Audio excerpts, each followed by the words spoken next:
ಮಾಡಿರ್ತಕ್ಕಂಥವ್ರಾದ್ರು. ಇನ್ನುಳಿಯುವುದು ಸತ್ಯ ಪದವಾದ ಅನುಭವ ನೋಡು ಮುನಿಗೆ ನೀನಹೇ ಮುಕ್ತನು. ಆ ಸದ್ರೂಪ ವಸ್ತುವಿನ ಸತ್ಯವನ್ನು ಪಡೆದುಕೊಂಡೇ ಎಲ್ಲ ವಸ್ತುಗಳು ತಾವು ಎಲ್ಲವನ್ನು ಅರಿಯಲಿಕ್ಕೆ ಸಾಮರ್ಥ್ಯವುಳ್ಳಂಥವುಗಳಾಗುತ್ತವೆ. ಸೂಜಿಗಲ್ಲಂಪಿಡಿದು ಸೂಜಿಯದು ಬೇರೊಂದು ಸೂಜಿಗೆ ಆ ಕಲ್ಲಗಳನ್ನು ತಾಳಿದು ರಾಜಸತ್ತಿರ್ಪಚರನಂತೆ. ಅಂದರೆ ಒಂದು ಸೂಜಿಗಲ್ಲನ್ನ ಹಿಡಿದಂಥ ಸೂಜಿ ಮತ್ತೊಂದು ಸೂಜಿಯನ್ನ ಚಲಿಸುವಂತೆ ಮಾಡ್ತದೆ. ಅಂದ್ರೆ ಆ ಯಾವ ಲೋಹಕಾಂತದ ಒಂದು ಶಕ್ತಿಯನ್ನು ಪಡೆದುಕೊಂಡಂತ ಸೂಜಿ ಮತ್ತೊಂದು ತನ್ನ ಮುಂದಿರತಕ್ಕಂಥ ಸೂಜಿಯನ್ನು ಸಹ ಅದು ಚಲನೆ ಉಳ್ಳಂತನ್ನಾಗಿ ಮಾಡ್ತದೆ. ಅದರಂತೆ ಆತ್ಮನ ಇರುವಿಕೆಯನ್ನೇ ಪಡೆದುಕೊಂಡು ಈ ದೇಹ, ಇಂದ್ರಿಯ, ಮನಸ್ಸು, ಪ್ರಾಣ, ಮನೋಬುದ್ಧಿ, ಚಿತ್ತು ಇವೆಲ್ಲವುಗಳು ಆತ್ಮನ ಸತ್ಯನ್ನು ಪಡೆದುಕೊಂಡೇ ಇವು ತಮ್ಮ ಕಾರ್ಯವನ್ನು ಮಾಡತಕ್ಕಂಥವುಗಳಾಗಿವೆ. ಆತ್ಮನ ಸತ್ಯ ಅನ್ನುವಂಥದ್ದು ಇಲ್ಲದೆ ಹೋಗ್ಬಿಟ್ರೆ ಇವೆಲ್ಲವೂ ಜಡಗಳಾಗಿ ಹೋಗ್ತಾವ. ಹೇಗೆ ಸೂರ್ಯನ ಒಂದು ಪ್ರಕಾಶವನ್ನು ಪಡೆದುಕೊಂಡು ಒಂದು ಸೂರ್ಯಕಾಂತ ಮಣಿ ಮತ್ತೊಂದು ವಸ್ತುವನ್ನ ಸುಡತಕ್ಕಂಥದ್ದಾಗ್ತದೆ. ಆದರೆ ಅದು ಸುಡತಕ್ಕಂಥ ಸಾಮರ್ಥ್ಯ ಯಾವ ಒಂದು ಸೂರ್ಯಕಾಂತ ಮಣಿದಲ್ಲ, ಅದು ಸೂರ್ಯನ ಒಂದು ಪ್ರಕಾಶವನ್ನು ಪಡೆದುಕೊಂಡು ಇನ್ನೊಂದನ್ನು ಸುಡುತ್ತದೆ. ಅದರಂತೆಯೇ ಕನ್ನಡಿಯಲ್ಲಿರುವಂತಹ ಒಂದು ಪ್ರಕಾಶ, ಸೂರ್ಯನ ಪ್ರಕಾಶ ಅನ್ನುವಂಥದ್ದು ಕನ್ನಡಿಯಲ್ಲಿ ಬಿದ್ದು ಅದು ಪ್ರತಿಫಲಿಸಿ ಹೊರಗಿನ ವಸ್ತುಗಳನ್ನ ತೆಗೆಯತಕ್ಕಂಥದ್ದಾಗ್ತದೆ. ಆದರೆ ಅದು ಯಾವುದರ ಸತ್ಯ? ಅದು ಆ ಸೂರ್ಯನ ಸತ್ಯ. ಅದರಂತೆ ಪರಮಾತ್ಮನ ಸತ್ಯವನ್ನೇ ಪಡೆದುಕೊಂಡು ಯಾವ ಮಾಯೆ ಅನ್ನುವಂಥದ್ದು ತನ್ನ ಕಾರ್ಯವನ್ನು ಮಾಡುವಂಥದ್ದಾಯ್ತು. ಮಾಯಿಂದ ಮಹತ್ತು ಅದರ ಸತ್ಯವನ್ನು ಪಡೆದುಕೊಂಡು ಮಹತ್ತು ತನ್ನ ಕಾರ್ಯವನ್ನು ಮಾಡುವಂಥದ್ದು. ಮಹತ್ತಿನಿಂದ ಅಹಂಕಾರಾದಿಗಳು ಅದರ ಸತ್ಯವನ್ನು ಪಡೆದುಕೊಂಡು ಅಹಂಕಾರಾದಿಗಳು ಉತ್ಪತ್ತಿಯಾದವು. ಅಹಂಕಾರಗಳ ಸತ್ಯವನ್ನು ಪಡೆದುಕೊಂಡು ಪಂಚ ತನ್ಮಾತ್ರೆಗಳು ಶಕ್ತಿಯನ್ನು ಪಡೆದುಕೊಂಡು ಕಾರ್ಯವನ್ನು ಮಾಡತಕ್ಕಂಥವರು. ಪಂಚ ತನ್ಮಾತ್ರೆಗಳು ಆ ಶಕ್ತಿಯನ್ನ ಪಂಚಭೂತಾದಿಗಳಿಗೆ ಕೊಟ್ಟು, ಪಂಚಭೂತಾದಿಗಳು ಪಂಚ ವಿಷಯಾದಿಗಳಿಗೆ ಕೊಟ್ಟು, ಮತ್ತೆ ಆ ಪಂಚ ವಿಷಯಾದಿಗಳೇ ಯಾವ ಭೂತ ಭೌತಿಕ ಪ್ರಪಂಚ ರೂಪವಾಗಿ ಆಗತಕ್ಕಂಥದ್ದಾಯಿತು ಅಂತಂದ್ರೆ, ಅಂದ್ರೆ ಮೂಲ ಸತ್ಯ ಅನ್ನುವಂಥದ್ದು ಎಲ್ಲಿಂದ ಬಂತು ಅಂತಂದ್ರೆ ಆ ಬ್ರಹ್ಮದಿಂದಲೇ ಬಂತು. ಅಂದ್ರೆ ಸದೇವ ಸೌಮ್ಯದ ಅಮಗ್ರಮಾಶಿದೇಕಮೇವಾದ್ವಿತೀಯಂ ಬ್ರಹ್ಮ ಅಂತ ಇದ್ದೊಂದು ಬ್ರಹ್ಮವೇ ಅನೇಕಾಕಾರವಾಗಿ ತೋರತಕ್ಕಂಥದ್ದಾಯಿತು. ಅವೆಲ್ಲವುಗಳಿಗೂ ಸತ್ಯ ಕೊಟ್ಟಂಥದ್ದು ಯಾವುದು ಅಂತಂದ್ರೆ ಆ ಯಾವ ಬ್ರಹ್ಮದ ಸತ್ಯ. ರಾಷ್ಟ್ರಪತಿಯ ಸತ್ಯವನ್ನು ಪಡೆದುಕೊಂಡು ಮುಖ್ಯಮಂತ್ರಿ ಪ್ರಧಾನಮಂತ್ರಿಗಳು ತಾವು ರಾಷ್ಟ್ರವನ್ನು ಆಳ್ತಕ್ಕಂಥವ್ರಾಗ್ತಾರೆ. ಪ್ರಧಾನಮಂತ್ರಿಯ ಸತ್ಯವನ್ನು ಪಡೆದುಕೊಂಡು ರಾಜ್ಯದಲ್ಲಿರುವಂತಹ ಮುಖ್ಯಮಂತ್ರಿಗಳು ಅವನ ಸತ್ಯವನ್ನು ಪಡೆದುಕೊಂಡೇ ಕಾರ್ಯಭಾರವನ್ನು ಮಾಡ್ತಾರೆ. ಆ ಮುಖ್ಯಮಂತ್ರಿಯ ಸತ್ಯವನ್ನು ಪಡೆದುಕೊಂಡು ಉಳಿದೆಲ್ಲ ಮಂತ್ರಿಗಳು ತಮ್ಮ ಕಾರ್ಯವನ್ನು ಮಾಡ್ತಾವೆ.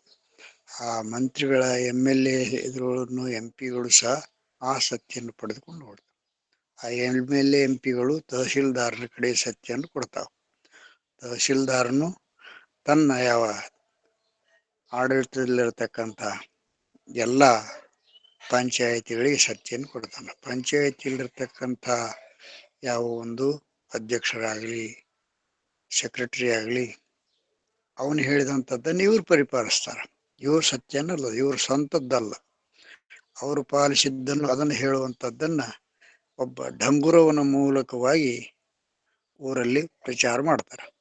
ಡಂಗುರದವನು ಏನು ಸಾರ್ತಾನೋ ಅವ್ರ ಪಂಚಾಯಿತಿಯವರು ಹೇಳಿದಂತಹದ್ದನ್ನ ತಾನು ಸಾರ್ತಾನೆ. ಅದನ್ನ ಊರಿನ ನಾಗರಿಕರೆಲ್ಲರೂ ಪರಿಪಾಲಿಸ್ತಾರೆ. ಆದರೆ ಆ ಡಂಗುರ ಮಾಡತಕ್ಕಂಥವನು ಅವನ ಆಜ್ಞೆ ಅನ್ನೋದು ಅಲ್ಲ, ಅವನ ಆಜ್ಞೆ ಅಲ್ಲ. ಅವನು ತನ್ನ ಸೆಕ್ರೆಟರಿ ಸರ್ಪಂಚರಿಂದ ಪಡ್ಕೊಂತಾನ, ಸರ್ಪಂಚರು ತಹಶೀಲ್ದಾರಿಂದ ಪಡ್ಕೊಂತಾರ, ತಹಶೀಲ್ದಾರ MLA ಇಂದ ಪಡ್ಕೊತಾನೆ, MLA ಅನ್ನುವಂಥವನು ಮಂತ್ರಿಯಿಂದ ಪಡ್ಕೊಂತಾನೆ, ಮಂತ್ರಿ ಅನ್ನುವಂಥವನು ಪ್ರಧಾನಮಂತ್ರಿಗಳಿಂದ ಪಡ್ಕೊಂತಾನೆ, ಪ್ರಧಾನಮಂತ್ರಿಗಳು ರಾಷ್ಟ್ರಾಧ್ಯಕ್ಷನಿಂದ ಪಡ್ಕೊಳ್ತಾವ. ಹಾಗೆ ಆ ಮೇಲಿನ ಸತ್ಯನ್ನೇ ಪಡೆದುಕೊಂಡು ತಳಗಿನ ವಸ್ತುಗಳು ಹೇಗೆ ಅರಿತಾವೋ ಹಾಗೆ ಆತ್ಮನ ಸತ್ಯನ್ನೇ ಪಡೆದುಕೊಂಡು ಯಾವ ಅಹಂಕಾರ ಅರಿಯತಕ್ಕಂಥದ್ದಾಗ್ತದೆ.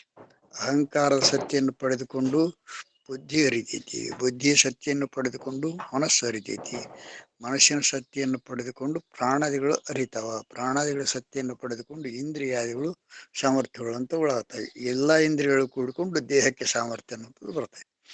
ಆದರೆ ಈ ದೇಹದ ಸಾಮರ್ಥ್ಯ ಸ್ವಂತದ್ದಲ್ಲ, ಅದು ಯಾವುದು ಬಾಡಿಗೆ. ಮೇಲಿನ ಸತ್ಯನ್ನು ಪಡೆದುಕೊಂಡೇ ಇವೆಲ್ಲವೂ ಅರಿತಕ್ಕಂಥವುಗಳಾಗಿವೆ. ಆದ್ದರಿಂದ ಇವುಗಳು ಇಲ್ಲದೇ ಇದ್ದರೂ ಸುಷುಪ್ತಾವಸ್ಥೆ ಅನ್ನುವಂಥದ್ರಲ್ಲಿ ಇವು ಯಾವ ಇಲ್ಲದಿದ್ದರೂ ಆತ್ಮನು ಸ್ವಯಂ ಪ್ರಕಾಶನಾಗಿ ತಾನಿರುವಂಥವನು ಇದ್ದೇ ಇರ್ತಾನೆ. ಯಾವ ನಾಟಕದ ಅಡಿಯಲ್ಲಿರುವಂಥ ಒಂದು ದೀಪ ಎಲ್ಲ ರಾಜ ಪ್ರಧಾನಿ ಮತ್ತೆ ಅಲ್ಲಿರುವಂಥ ವಸ್ತುಗಳು, ಸೈನಿಕರು, ಮುಂದೆ ನೋಡ್ತಕ್ಕಂಥ ಯಾವ ಪ್ರೇಕ್ಷಕರು, ಹಾರ್ಮೋನಿಯಂ ಬಾರಿಸೋರು ಮತ್ತೆ ತಬಲಾ ಬಾರಿಸೋರು ಎಲ್ಲರೂ ಆ ಬೆಳಕಿನ ಸಹಾಯದಿಂದಲೇ ಕಾಣ್ತಾರೆ ಹೊರತಾಗಿ ಆ ಬೆಳಕಲ್ಲದಿದ್ದರೆ ಇವರಿಗೆ ಯಾವುದೂ ಇಲ್ಲ.